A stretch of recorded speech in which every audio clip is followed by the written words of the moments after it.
Hey guys, welcome to 3 Mississippi. Sid here. Thanks for clicking on the video. We've been doing different videos on different subjects, and today is going to be a little bit of a catch-up. I'm going to show you some of the things that have happened in the last few weeks and some of the progress that has been made on certain projects and certain animals. Let's take a look.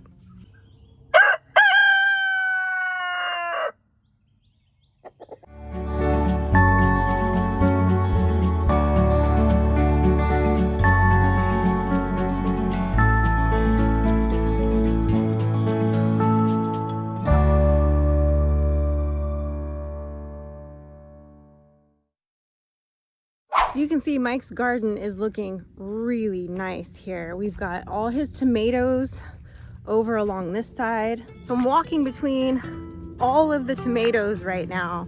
These two giant 100-foot rows are all his tomatoes. They're starting to produce some fruit, and they will be ready to be harvested, the first round of some of these, in the next couple of weeks here, which is really exciting. And they all look like they're doing really well. I know he had one plant that had a little bit of blossom end rot happening, which was supposed to be the one that was resistant to that. It was like the San Marzano Palmasquito something, I don't know. And then all his peppers over here, guys, this is what I'm really excited about. They look amazing. So all these peppers behind me, guys, this whole row going down here, they are looking amazing. Not really any fruit on a lot of these yet. Some of the larger ones down here, about halfway down the row, are starting to produce some fruit. Oh, he's got some onions coming up here.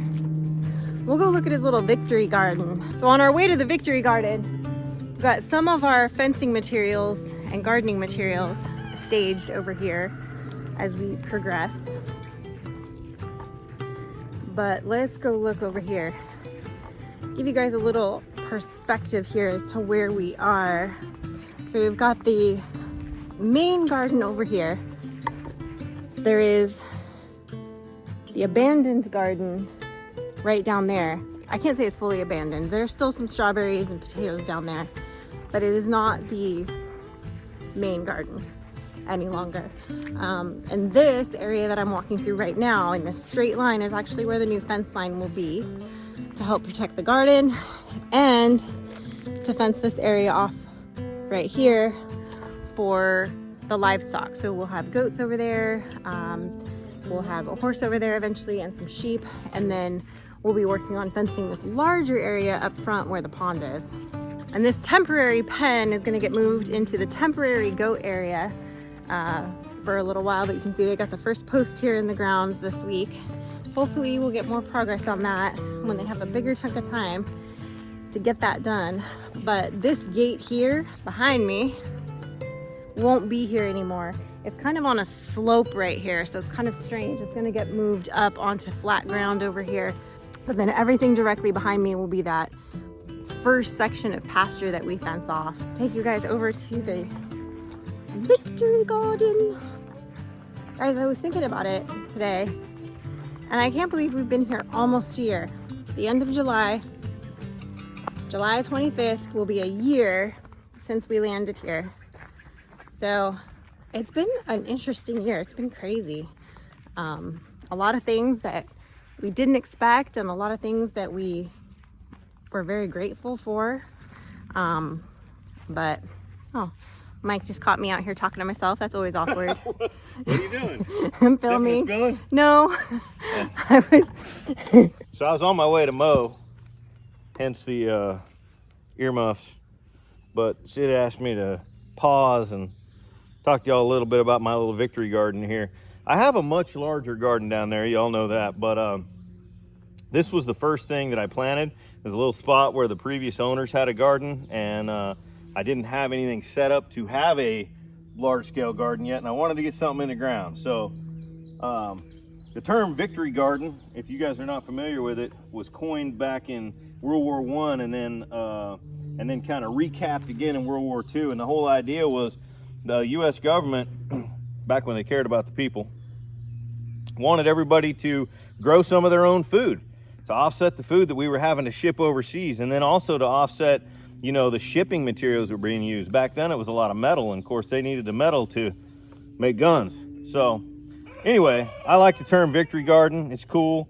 we got our little victory garden here, and we have a couple varieties of kale. I do like the dinosaur kale, but I only got a couple of them for some reason. I got a lot of the red Russian kale here, and some chard mixed in. I got some rainbow chard down here, regular Swiss chard, and then up the middle here, this row all the way up the center, this is all collards.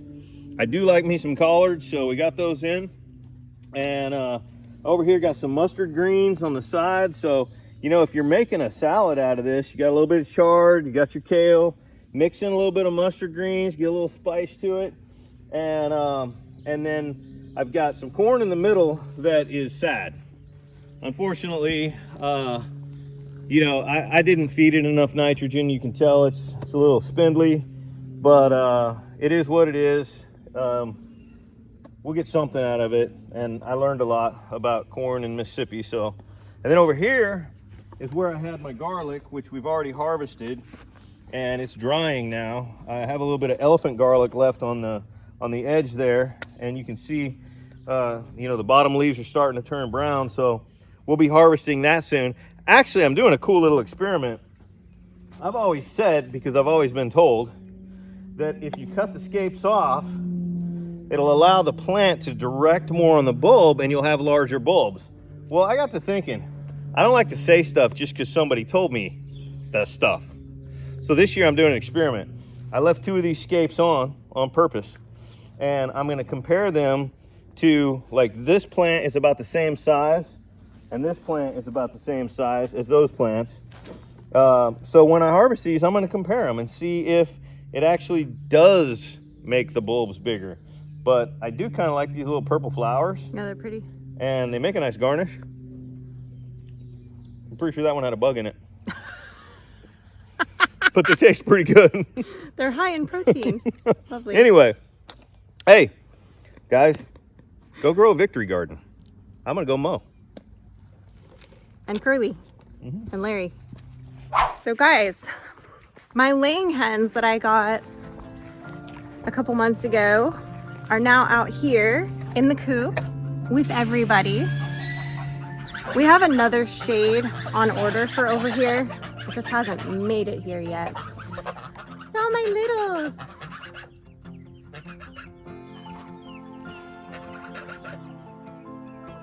Look at them. And they're getting along really well with everybody. I put them in the evening.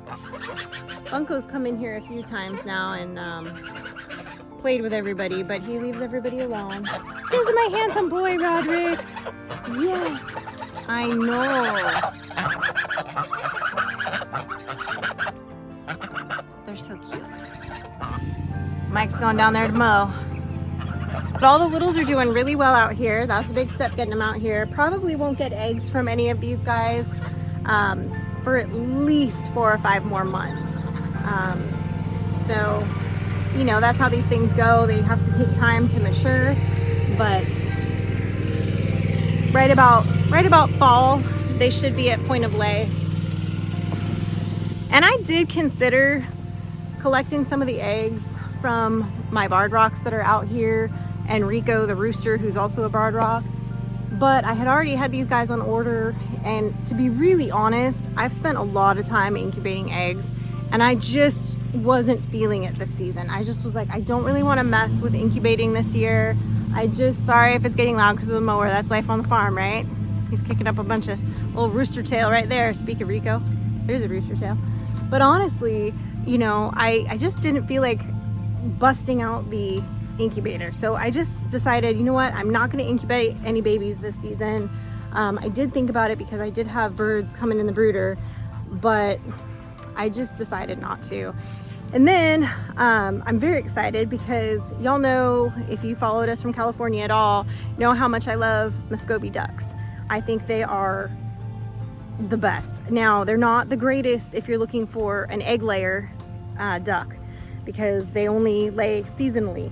But man, their eggs are good, and they are really good for meat, and they are really good at raising their own and contributing in that way, and raising their babies and doing all of that. Look at these littles. They just arrived today. We have 12 straight run Muscovy ducklings, and they're adorable. They're so cute. For those of you that don't know what straight run means, that just means that they have not been sexed. So I have no idea how many boys and how many girls I have, but the plan is to keep the girls, and any of the drakes that reveal themselves to be drakes, if there's more than one, I will narrow down which one has the best characteristics, and that will become our breeder, and the others will get eaten. But there they are under their little heat plate, living their best life. Oh, hi babies. I just love Muscovies. So happy to finally have these guys again. I love them. Okay, I'm just a baby. That's so cute. And then behind me, as you can see, sorry, it's super bright facing the sun this time of day, I've got our pastured poultry. We got to move them tonight. They mowed down that pasture. You can see they go through it pretty quick. So, but they're going to be ready to be harvested before too much longer. I did notice this batch is taking a little bit longer to grow out, so I was hoping to have them done and processed out and in winter camp before we went to Freedom Weekend, before the 4th of July, but I don't think that's going to happen. I think I'm going to have to wait another couple of weeks past that to really finish them out, but we'll see. So I've had some that seem like they're stalled, and then they blow up on me. So we'll see if maybe that's going to be the case here. I don't know. It's always kind of a guesstimate sometimes with these birds, but they will provide meat and they will be good. And obviously we want to get them done before it starts to get too hot out here. I don't really want birds out on pasture in August. These guys are just not heat tolerant. This is a really hot day today, in all honesty. You know, ideally, I think next season I'm gonna start them a little earlier than I did this season. But you know, it's our first year here. That was why we did a smaller amount of birds. You know, you can read the Farmer's Almanac, and you can ask your neighbors, and you can talk to other farmers, and you can do all that stuff. But sometimes until you kind of go through a season or two here and kind of experience some of the changes and see when everything is, especially for your little microclimate. You know, people don't realize, you know, there's microclimates in areas. So, you know, because our elevation here is slightly higher than it is in town. We're the highest elevation in Houston. and we have this little rise, as you can see, where our house is kind of higher up than the rest of the land. And so we're on this little, as far as Mississippi is concerned, we're on a little peak. So sometimes we get these weird little microclimates, and we had that at the old farm in California too, because we had a seasonal creek behind us. So sometimes it would be raining in the back of the house, but not in the front. Sometimes it would frost in the back of the house, but not in the front. It would just, I mean, it was just a funny quirk. So you do kind of have to pay attention to, you know, living there for a little bit and sort of seeing what things are, to really kind of know how things are going to go. And so I think I was worried they were going to be too cold and I wasn't going to be able to get them out to pasture fast enough. But I think next year I'm going to start them a couple weeks earlier. And I think that they'll be fine, because we did end up kind of warming up sooner than I had thought. And really it's just, you know, that once they're feathered out, it's really just your nighttime temperatures that you kind of have to kind of keep an eye on. So, you know, I think that'll be just fine. Mike and Frankie did get to kind of do something sort of neat this week too. One of the advantages of where we landed is having some really amazing friends and neighbors out here, and they have a lot of cattle. And our buddy Ross, who lives down the way, needed some help moving some of his cattle. And so there's been a few times now where Mike's gone down and helped him, which is twofold. Partially so Mike could learn about the mob grazing, because that's what we intend to do with the sheep, and partly to help him out and work with the cattle. So on this particular morning, Frankie got to go with them, and Mike got a little bit of footage. So why don't you guys take a peek at that?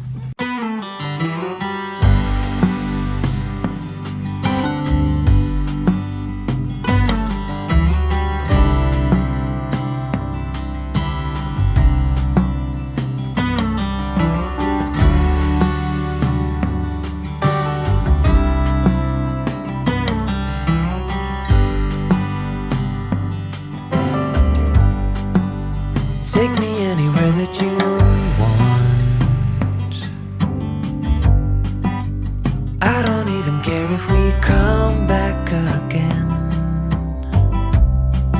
And as long as the stars are shining above us, then I just wanna be where you are.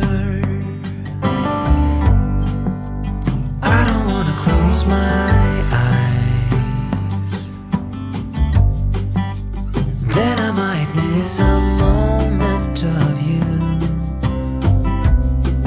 And as long as the sun shines upon us, and I just wanna be where you are. 'Cause with you I feel no fear, and when you hold me all my wounds are healed. When I'm with you I feel safe. There is no pretending, no need to escape. And I know I just wanna be where you are. I know everything has an end, and I know that we are not getting any younger. But as long as there is time, I will walk beside you. 'Cause I just wanna be where you are. 'Cause with you I feel no fear, and when you hold me all my wounds are healed. When I'm with you I feel safe. There is no pretending, no need to escape. Then I know I just wanna be where you are.